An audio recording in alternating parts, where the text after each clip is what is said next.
Assalamualaikum warahmatullahi wabarakatuh. Selamat siang, Pak. Waalaikumsalam warahmatullahi wabarakatuh. Siang. Bagaimana kabarnya, Pak? Alhamdulillah baik.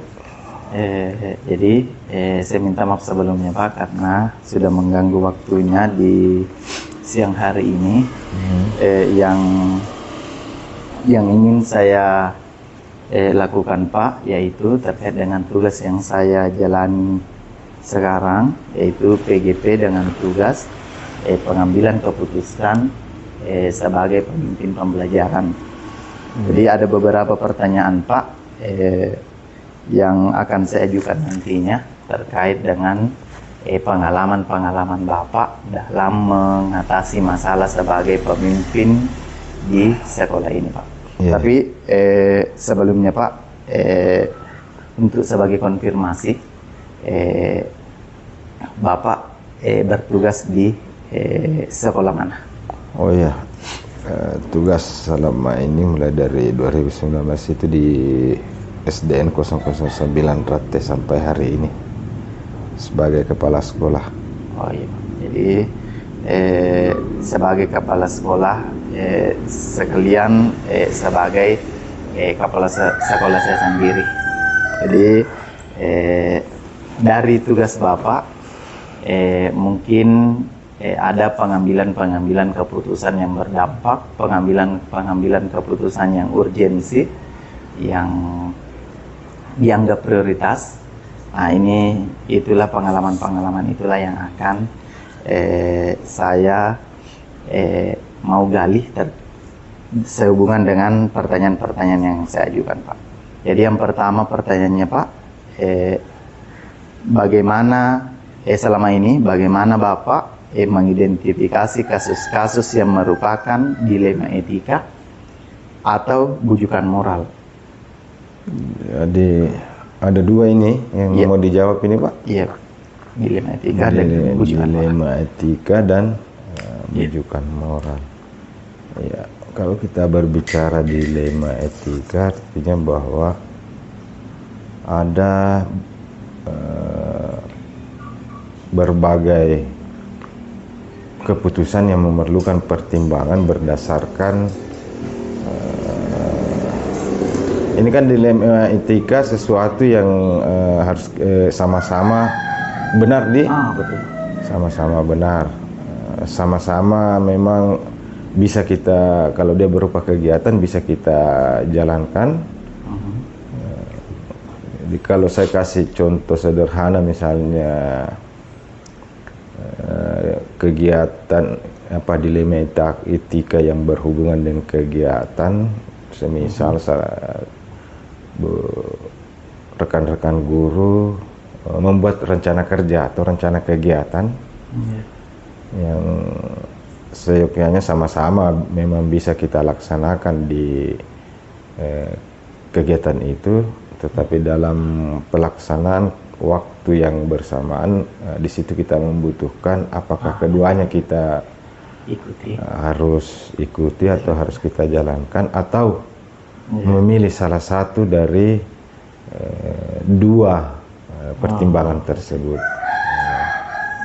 Semisal kalau kegiatan tentunya seorang kepala sekolah harus mempertimbangkan dari sisi mana yang lebih urgen. Kemudian yang kedua, kita buat skala prioritas. Ya, walaupun keduanya ini memang betul-betul sifatnya bisa kita jalankan dalam waktu yang bersamaan, tetapi ada hal yang bisa menjadi kendala ketika kedua rencana guru ini harus dijalankan dalam waktu bersamaan. Apalagi kalau dia harus misalnya membutuhkan anggaran, membutuhkan waktu yang lama. Tentu kan itu semua harus menjadi pertimbangan kepala sekolah. Nah, ketika seperti itu muncul, seorang kepala sekolah harus mampu memberikan kebijakan yang bisa memuaskan kedua pihak tanpa mengecewakan. Jangan sampai kita memilih salah satu tanpa penjelasan, akhirnya kan bisa mengecewakan yang satu. Tentu menurut sesuai yang selama ini saya akan memberikan penjelasan ketika keputusan yang satu seperti ini, maka hal-hal yang harus mendukung, hal-hal yang akan menjadi hambatan saya jelaskan. Kemudian kalau ini yang kita jalankan lebih dulu seperti ini, kemudian ini supaya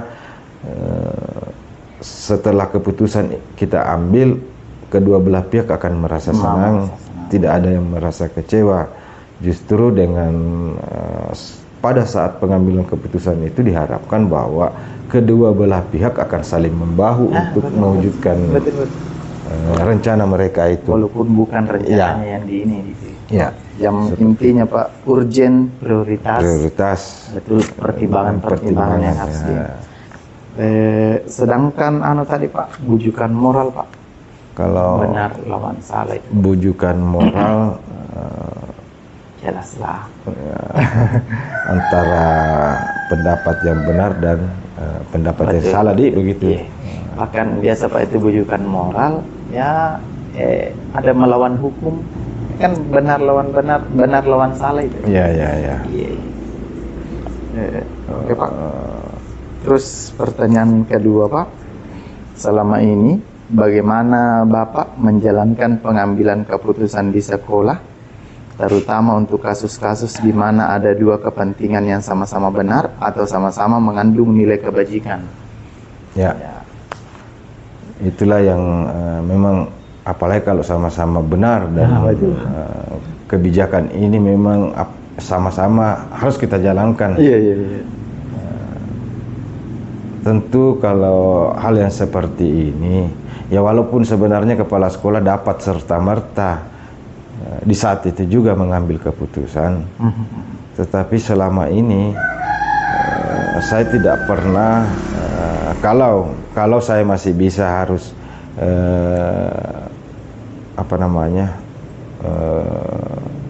kepada teman-teman itu supaya kita bisa bersama mempertimbangkan, maka saya akan lakukan berkumpul bersama teman, menyampaikan hal tersebut, mendengarkan bagaimana pendapat mereka, bagaimana solusi mereka. Kira-kira kalau misalnya ada sesuatu hal yang ini, kita akan masing-masing memunculkan alternatif dari kebijakan atau kebajikan itu, sehingga nantinya keputusan yang kita ambil ya betul-betul memang berdampak baik di sisi saya pribadi sebagai kepala sekolah, di sisi teman-teman guru, ya lingkupnya siswa, lingkupnya satuan pendidikan. Oke Pak, berarti intinya kolaborasi, bekerja sama, keputusan bersama, bekerja bersama. Ada dia pertimbangan yang lain yang belum pernah kita terpikirkan. Karena semakin banyak kepala yang berpikir, maka saya kira semakin banyak solusi yang bisa kita ambil. Oke Pak. Jadi selanjutnya Pak, langkah atau prosedur seperti apa yang Bapak lakukan selama itu sih Pak, tadi kayaknya terjawab itu tadi. Ya itu kan kita kumpul bersama, baik itu di saat-saat senggang kita jam-jam istirahat, atau memang kita kalau hal itu butuh yang namanya pertemuan formil, ya kita adakan pertemuan formil. Betul, berarti pokoknya segala sesuatu yang perlu pertimbangan yang matang-matang. Saya tidak pernah mengambil kebijakan sepihak, selalu meminta saran pendapat dari teman-teman guru. Betul sekali. Oke. Selanjutnya Pak, pertanyaan keempat, hal-hal apa saja yang Bapak lakukan selama ini yang dianggap efektif dalam pengambilan keputusan pada kasus-kasus dilema etika? Ya, dianggap efektif. Biasanya efektif. Karena kan biasa juga saya tidak bilang bahwa lebih banyak kepala berpikir, tapi biasa malah tambah banyak pertimbangannya. Ya kita yang memutuskan, tetap kita yang sebagai ininya memutuskan. Bagaimana biasa itu yang dianggap? Kan begini Pak, artinya bahwa sebelum saya lempar ke forum, Saya kan sudah punya konsep tersendiri. Betul. Saya sudah punya rancangan tersendiri. Jadi saya tidak melemparkan suatu persoalan secara mentah, tetapi saya sudah punya konsep sendiri. Ketika saya mengambil keputusan seperti ini, maka yang harus saya lakukan akan begini. Nah, jadi begitu saya lempar di forum, paling tidak kalau sudah ada 2/3 dari anggota yang sejalan dengan pemikiran saya dan memang betul-betul ketika saya laksanakan itu, satu, dampak positif lebih besar daripada energi yang kita butuhkan untuk mewujudkan rencana atau pertimbangan tersebut, seperti itu. Berarti kembali pada yang dibilang tadi bahwa pokoknya yang berdampak bagi siswa. Ya, kemudian juga Pak, jangan lupakan libatkan warga sekolah, karena begini, kalaupun pertama seorang kepala sekolah memang pengambil kebijakan, yang kedua, walaupun di kepala kita sudah ada konsep, tetapi kan perlu kita sampaikan sama teman. Karena positifnya kalau kita sampaikan sama teman paling tidak ada dukungan. Betul. Tapi kalau kita tidak sampaikan sama teman-teman rekan guru, besok-besok kita terkendala, ya paling dia bilang guru tak, ya jalan mungkin sendiri, maka tidak ada memang dari awal mau bilangnya kan. Tantangannya Pak dalam pengambilan keputusan biasa. Nah, seperti itulah tadi yang Bapak sampaikan bahwa semakin banyak kepala, kan namanya begini, satu kepala, setiap kepala itu masing-masing punya pemikirannya sendiri. Menyatukan pendapat dari sekian banyak pendapat, disitulah seninya sebagai seorang pemimpin. Bagaimana kita mengambil satu kebijakan yang artinya bahwa walaupun salah satu itu tidak sesuai dengan apa yang kita putuskan, tetapi tidak akan mengakibatkan perbedaan pendapat itu justru akan nantinya kalau kita sudah bergerak, ya tidak ada yang tidak bilang tidak dia respon kak tadi, jangan. Ya, artinya bagaimana kita berseni bermain peran di dalam sehingga teman-teman itu merasa dibutuhkan, merasa dianggap, tidak disepelekan toh. Jadi pada saat kita berbuat, ya pasti mereka tetap akan dilibatkan mereka. Walaupun bukan keputusannya yang diambil. Oke. Tantangan Pak. Ya sebenarnya memang ini Pak, tantangannya itu pengambilan keputusan karena pasti begitu Pak, di rumah tangga saja dengan ini ada perdebatan, tapi bagaimana cara kita membawa perdebatan itu, perbedaan itu ke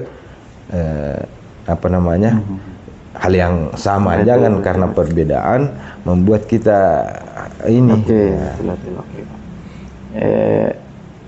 Waktu, adakah waktu misalkan kita butuhkan pada saat misalkan ada dilematika yang kita hadapi, harus mengambil keputusan, bagaimana Pak waktunya Pak?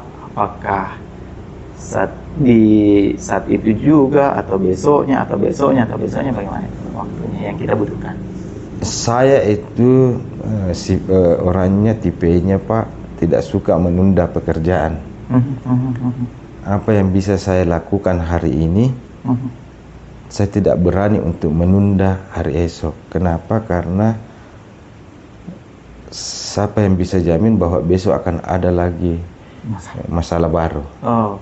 Tetapi saya juga tidak akan serta-merta ketika hal tersebut memang perlu membutuhkan pertimbangan yang matang, pemikiran yang betul-betul saya harus berpikir keras ketika saya mengambil keputusan ini, dampaknya itu seperti apa. Keputusan yang tergesa-gesa memang terkadang kita harus kita laksanakan, tapi harus juga penuh dengan pertimbangan. Jadi kita lihat juga sikonnya, persoalannya itu apa. Kalau memang dia persoalannya artinya sifatnya bisa kita selesaikan pada saat itu juga, kenapa mesti kita tunda? Berarti secepatnya diputuskan. Ya, lebih sukalah lebih cepat lebih baik.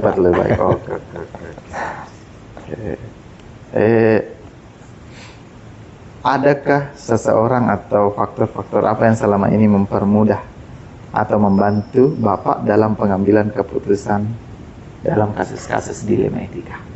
Adakah orang yang sebagai yang panutan misalkan, dia kayak kan tadi lebih cepat lebih baik ini rupanya. Adakah seseorang yang ini, atau adakah faktor-faktor lain yang membantu biasa dalam pengambilan keputusan dilema etika? Saya kira itu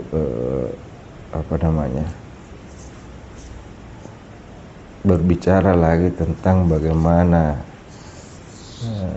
seseorang itu biasanya terkadang dia ambil keputusan berdasarkan pengalaman. Apakah betul. Pengalaman, betul. Artinya dia hal itu pernah terjadi dalam kehidupannya, atau dia melihat pengalaman dari seniornya, atau dengan mempelajari referensi-referensi ketika ada masalah seperti ini, apa yang harus saya lakukan. Kalau saya, Pak, terkadang saya mengambil pengalaman terdahulu saya. Misalnya dia pernah seperti ini, apa yang dia lakukan ternyata menurut saya ini benar untuk saya terapkan, maka saya akan terapkan. Dapat masalah yang kemungkinan sama, hampir sama lah, itu saya terapkan. Kemudian rekan-rekan guru kan juga punya pengalaman belajarnya sendiri. Tentunya tidak masalah kita bertanya sama teman-teman ketika ada masalah seperti ini, bagaimana Bapak Ibu? Tinggal setelah mereka teman-teman sampaikan seperti ini, kita kembali pertimbangkan apakah yang ini bisa saya terapkan atau tidak. Seperti berarti pengalaman sama terdahulu bisa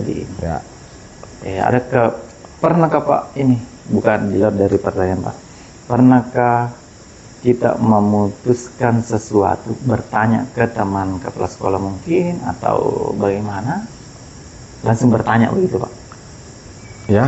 Saya sering bertanya di teman-teman kepala sekolah, apalagi kalau berbicara mengenai pengalaman kerjanya mereka, praktik baiknya mereka. Saya biasa bertanya. Semakin kita rajin bertanya, semakin banyaklah bahan yang kita bisa ini. Terakhir Pak, dari semua hal yang disampaikan, pengalaman Bapak dalam memutuskan sesuatu, baik itu dilema etika atau bujukan moral, yang pastinya dilema etika yang lebih inilah Pak, yang lebih harus banyak pertimbangan. Pembelajaran apa yang Bapak petik dari pengalaman dalam mengambil keputusan, terutama dilema etika? Pelajaran paling, kalau saya itu Pak, semisal sudah ada keputusan yang harus kita ambil, semuanya benar,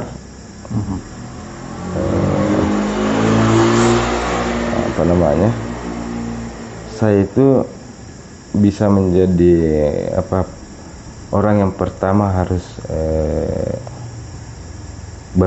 bertindak. Jadi teman-teman itu tidak mereka bisa melihat terhadap apa yang saya lakukan, sehingga mereka tidak merasa bahwa intinya bahwa saya harus menjadi orang yang pertama, menjadi contoh dalam hal pengambilan keputusan. Karena kalau hanya membuat keputusan baru kita sendiri yang tidak melaksanakan keputusan tersebut, teman-teman pasti merasa ini untuk melaksanakan. Terus kalau arah pertanyaannya tadi, kira-kira bagaimana Bapak dengan dilema etikanya? Saya kira Pak, itu teman-teman guru, mereka sudah seorang guru itu sudah tahu bahwa ada hal-hal yang mesti mereka lakukan tanpa diperintah, ada hal-hal yang jangan tunggu apa yang diperintahkan oleh kepala sekolah baru kita jalan. Saya kira mereka bisa sadari sendiri bahwa mari kita berbuat, karena kan guru kini kita tahu, kita tahu bahwa ini bisa, ini tidak. Saya kira itu, Pak.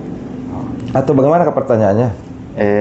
Ya cocok Pak, maksudnya dari pengalaman setelah memutuskan, ya kan pengalaman kita bahwa ada yang kuputuskan, berarti kita juga yang harus kerjakan untuk sebagai contoh terhadap guru dia bertindak. Ya apapun itu, kalau misalnya sifatnya dia berupa kegiatan, ya tentunya saya yang harus lebih dulu memberi terjun. Kalau dia berupa kegiatan, kalau dia berupa perbuatan, sikap, berarti saya yang harus menunjukkan terlebih dahulu sikap ini yang saya inginkan. Betul Pak. Kalau dari kesemua Pak, mungkin mulai dari 2019 Pak sampai 2024 ini, bahkan ada keputusan-keputusan pada saat Bapak jadi guru mungkin, apa kira-kira yang bisa merefleksi Bapak dari semua pengalaman Bapak dalam mengambil keputusan? Bagaimana itu? Maksudnya dari keputusan-keputusan yang diambil Pak, dia bisa merefleksikan Bapak bahwa saya makin lancar dalam mengambil keputusan, makin cepat dari keputusan-keputusan selama kurang lebih 5 tahun ini Pak. Bagaimana ya? Coba kasih salah satu kayak misalkan begini Pak, kayak misalkan banyak sekali nih keputusan, sekalinya dapat keputusan yang ini, yang lebih mudah ceritanya mengambil keputusan karena berbagai banyak pengalaman yang kita ambil, yang sudah kita lewati. Apalagi banyak mentor-mentor yang kita ini, yang kita anggap tadi, keputusannya ini kemarin yang saya ini. Ya, pengambilan keputusan kan tergantung dari masalahnya itu. Kalau masalahnya memang tidak terlalu membutuhkan pertimbangan yang matang, karena hal ini sudah jelas ketika saya laksanakan, dampaknya pasti seperti ini. Karena sudah ada pengalaman belajar sebelumnya. Sudah banyak pengalaman. Yang kedua, kalau saya laksanakan langsung pada saat itu juga mengambil keputusan ini, pertimbangannya cepat atau tidaknya itu pasti pertimbangannya siapa subjek ketika saya mengambil keputusan ini, guru kah, siswa kah? Kemudian saya harus baca, kalau dia guru, saya harus lihat gurunya siapa. Berarti penuh pertimbangan Pak. Ya bisa seperti itu. Karena jangan sampai saya putuskan kebijakan saya bahwa ini keputusan saya dan harus selesai seperti ini. Walaupun saya tahu guru, tapi kan saya harus tahu. Bukan berarti ada guru yang lemah, ada guru yang ini, tetapi memang ada guru yang sifatnya bahwa dia gerakannya cepat ketika diberi ini. Dia butuh seperti ini supaya bisa selesai. Jadi kan itu jadi pertimbangan semua itu Pak. Ya apalagi kalau siswa, ya pasti ya siswa kan dikasih begini, dikasih apa, jadi ya harus mungkin dipertimbangkan langkah-langkah apa yang kira-kira yang harus saya lakukan supaya nanti kalau saya putuskan kebijakan seperti ini maka siswa bisa mengikuti apa yang saya inginkan. Begitu. Jadi sudah banyak pengalaman sehingga sampai sekarang ya dalam memutuskan itu pada intinya banyak pertimbangan, prioritas, urgensinya yang berdampak pada siswa. Ya. Oke, terima kasih banyak Pak atas waktunya. Mudah-mudahan apa yang disampaikan ini menjadi rujukan bagi saya pribadi dan nantinya juga rujukan bagi teman-teman yang menyaksikan video wawancara dari yang kita lakukan ini. Terima kasih banyak Pak. Assalamualaikum warahmatullahi wabarakatuh. Waalaikumsalam warahmatullahi wabarakatuh.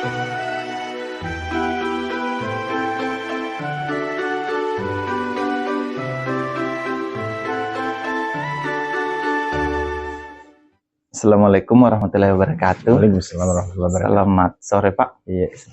Bagaimana kabarnya hari ini? Alhamdulillah baik. Saya minta maaf sebelumnya Pak karena mengganggu aktivitasnya. Ya. Jadi tujuan saya Pak,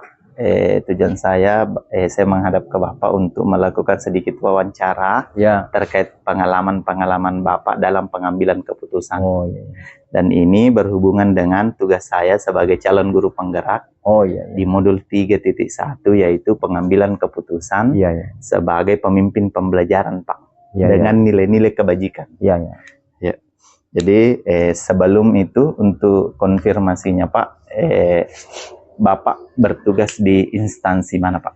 Jadi saya kebetulan di instansi SD 006 Tabone, kemudian ya atasan mempercayakan saya sebagai seorang kepala sekolah.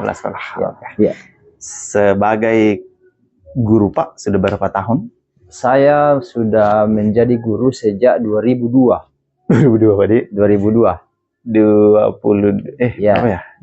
tahun ya, kurang lebih 22 tahun. Oke, sebagai kepala sekolah Pak? Saya mulai menjadi seorang kepala sekolah 2015 bulan Agustus. 2015 ya, 2015 bulan Agustus, berarti sudah 9 tahun kurang lebih. Bulan ini Pak? 9 tahun ya. Pas.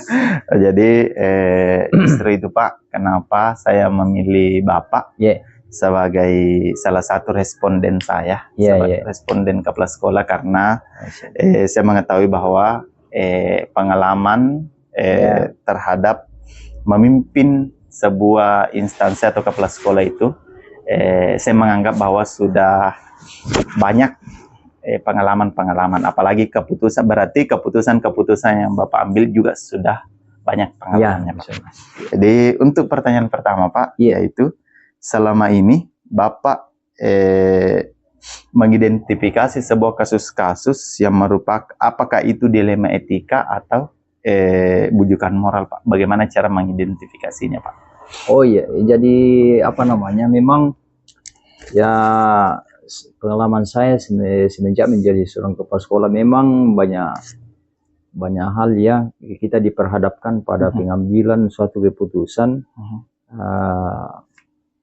pada kasus-kasus ya baik yang berkaitan dengan siswa, berkaitan dengan guru, berkaitan dengan orang tua siswa dan lain sebagainya. Jadi cara mengidentifikasi ketika ada ya kita diperhadapkan pada pengambilan suatu keputusan, dua persoalan di mana persoalannya itu benar dan benar, itu bisa diidentifikasi bahwa itulah dilema etika. Dilema etika. Kemudian ada juga kalau kita identifikasi ada suatu persoalan, dua posisi persoalan di mana kita diharuskan untuk mengambil satu keputusan, padahal pada dua hal yang posisinya yang satu benar, yang satu salah, itu berarti dia pada posisi bujukan moral. Ya, seperti itu Pak. Jadi cara mengidentifikasinya itu apakah benar melawan benar, berarti dilema etika Pak. Ya, dilema etika. Kalau benar salah berarti bujukan moral. Pertanyaan kedua Pak, selama ini bagaimana Bapak menjalankan pengambilan keputusan di sekolah Bapak, terutama untuk kasus dilema etika Pak, yang sama-sama benar atau atau sama-sama dua kasus dua persoalan yang perlu dipertimbangkan, yang mengandung nilai-nilai kebajikan keduanya. Jadi pengambilan keputusan terhadap dua hal yang sama-sama benar. Jadi kita kadang terkadang di di posisi seperti memakan buah si malakama. Kita makan salah, tidak makan salah. Jadi memang sangat berat Pak. Perlu kebijaksanaan dan perlu pertimbangan yang sangat pertimbangan yang sangat besar, sangat matang. Tidak boleh kita mengambil keputusan secara terburu-buru. Jadi pengambilan keputusan ini Pak, yang sama-sama benar atau dilema etika itu, misalnya ada dua persoalan yang sama-sama benar. Jadi saya pertimbangkan, saya identifikasi dengan melibatkan guru-guru senior, guru-guru senior. Jadi saya mengambil keputusan itu berdasarkan dua Pak, berbasis manfaat, berbasis manfaat. Apabila ada dua hal yang sama-sama bermanfaat, mana yang paling banyak manfaatnya bagi sekolah, terutama bagi siswa, betul Pak. Nah, itu yang saya saya lebih cenderung untuk mengambil itu.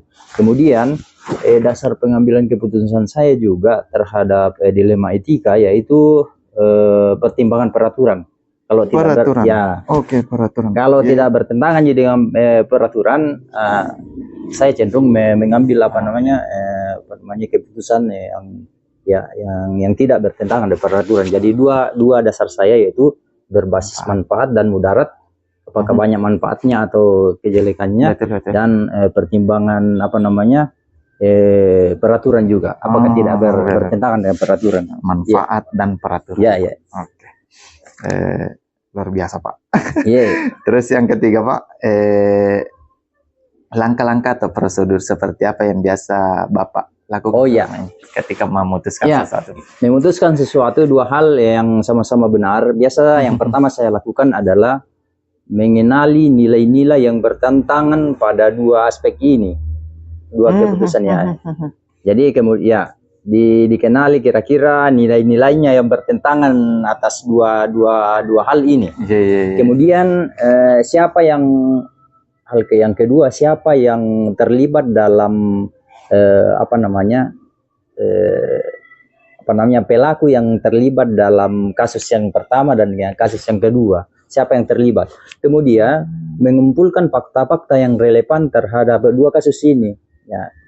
Dibuktikan fakta-fakta yang relevan dengan situasi pada dua kasus ini. Kemudian ini tadi harus ditahu kajian benar dan salahnya.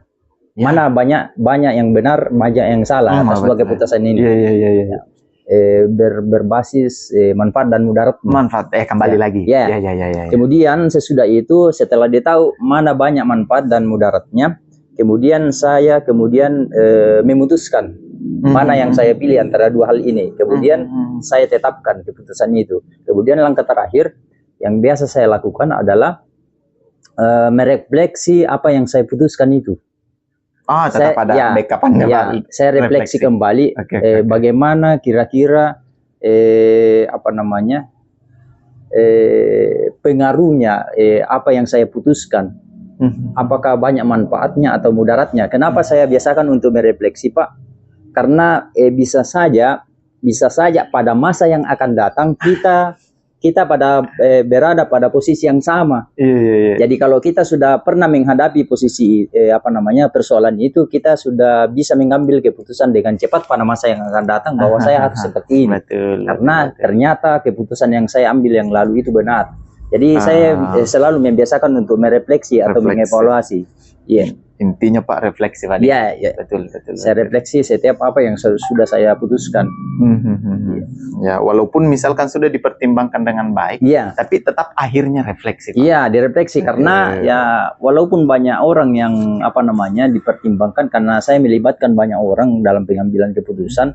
Kadang saya mengambil keputusan sendiri, tapi harus kadang juga saya juga melibatkan guru-guru senior dan atasan untuk apa namanya sharing, ya sharing atau mengambil keputusan yang sedikit agak rumit menurut saya kalau saya putuskan sendiri. Oh, sendiri, betul Pak. Oke. Berarti pada intinya refleksi lah, refleksi sama melibatkan guru-guru yang ini, yang dianggap inilah. Ya, betul. Oke. Yang selanjutnya Pak, yang hal-hal yang biasa dianggap efektif Pak dalam pengambilan keputusan terkait dilema etika. Ya, hal-hal ya apa namanya yang saya anggap efektif, yang saya anggap tepat dalam pengambilan keputusan dilema etika ketika apa yang saya putuskan itu bermanfaat, berdampak baik bagi sekolah. Berdampak baik Pak. Ya, berdampak baik bagi sekolah. Kemudian yang kedua, apabila keputusan yang saya ambil itu diterima baik oleh semua pihak, siswa, warga sekolah, dan apa namanya atasan, kemudian orang tua siswa. Oke. Jadi itu jadi tolak ukurnya itu ketika banyak manfaatnya dan kemudian ketika keputusan yang saya ambil itu diterima oleh semua pihak. Berarti itu tolak ukurnya tadi. Tolak ukurnya. Oke. Saya garis bawah itu aja. Terus yang selanjutnya Pak, yang tantangan Pak. Apa kira-kira biasa tantangan tak seperti ini? Betul. Jadi apa namanya memang banyak tantangan dalam pengambilan keputusan terutama dilema etika ini Pak. Jadi apa namanya ada beberapa pengalaman saya, tantangannya itu tidak selamanya itu apa yang kita putuskan Pak diterima semua oleh orang. Ya, kadang mereka setuju saja karena ya apa namanya lebih banyak yang setuju dari apa yang saya putuskan. Jadi yang tidak setuju kadang ikut saja. Jadi itu saja kuncinya Pak. Apa namanya? Setiap keputusan yang ngambil belum tentu disetujui oleh semua orang, walaupun dia ucapkan, tapi dalam benaknya itu kadang tidak seperti itu. Kemudian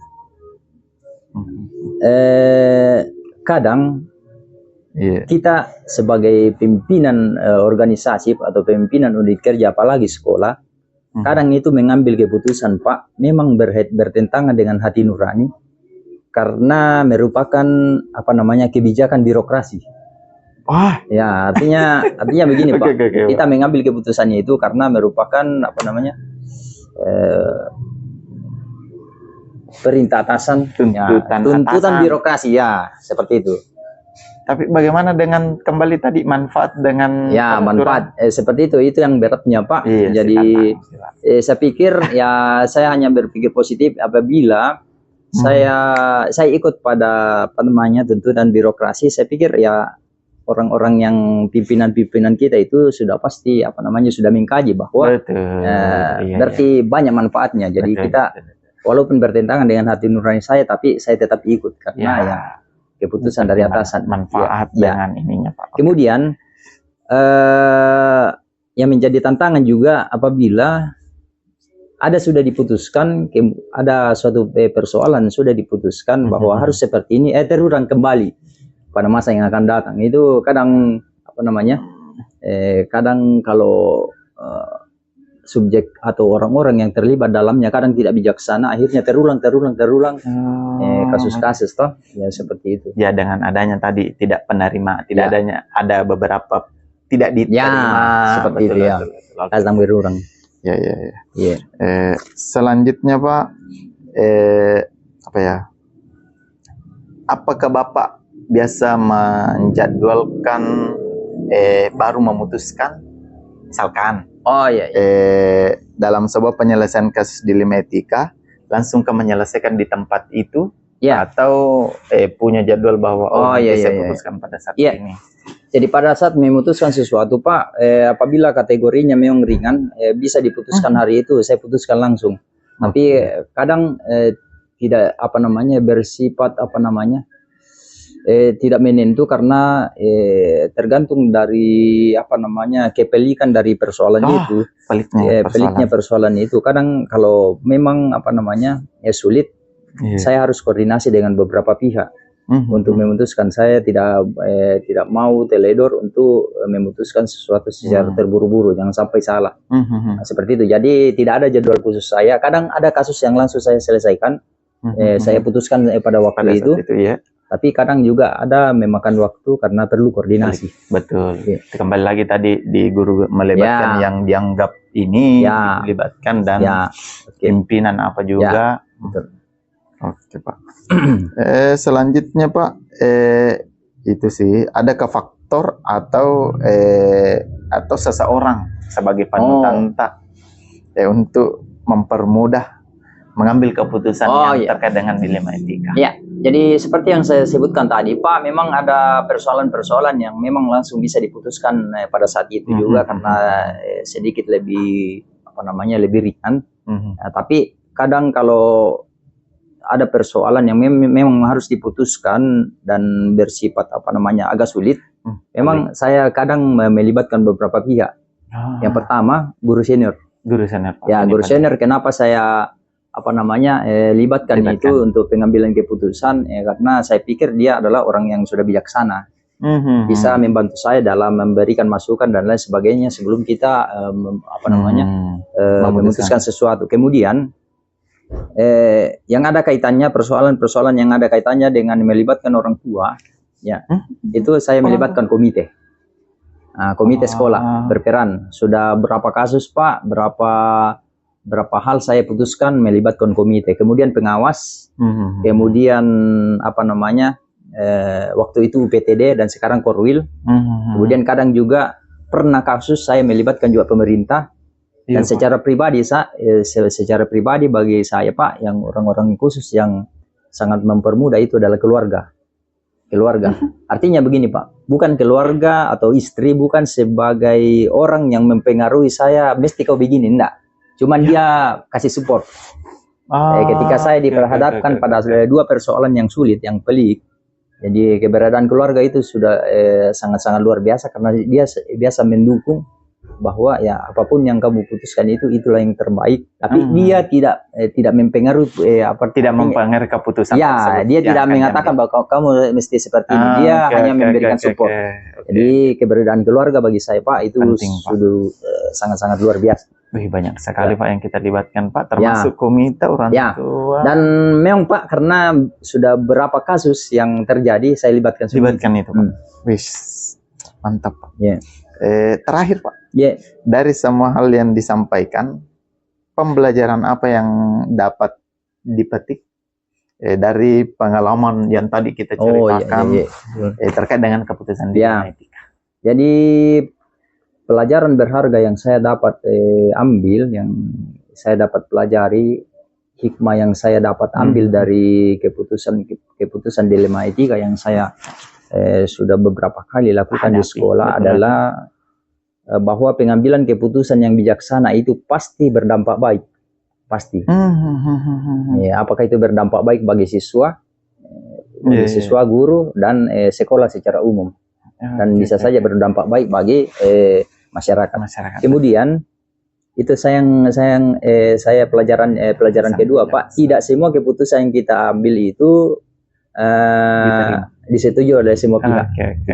Pasti ada pro dan kontra Pak. Kemudian itu tadi keberadaan beberapa pihak yang saya sudah sebutkan tadi, guru senior dan lain sebagainya, itu mempermudah pengambilan keputusan. Kemudian pelajaran berharga apabila ada keputusan yang menyangkut orang banyak, terutama seluruh warga sekolah, itu perlu disosialisasikan supaya mereka dapat mengetahui bahwa keputusan seperti ini perlu disepakati. Kemudian mereka warga sekolah itu, guru dan murid, tidak kaku karena sebelumnya sudah disosialisasikan. Kemudian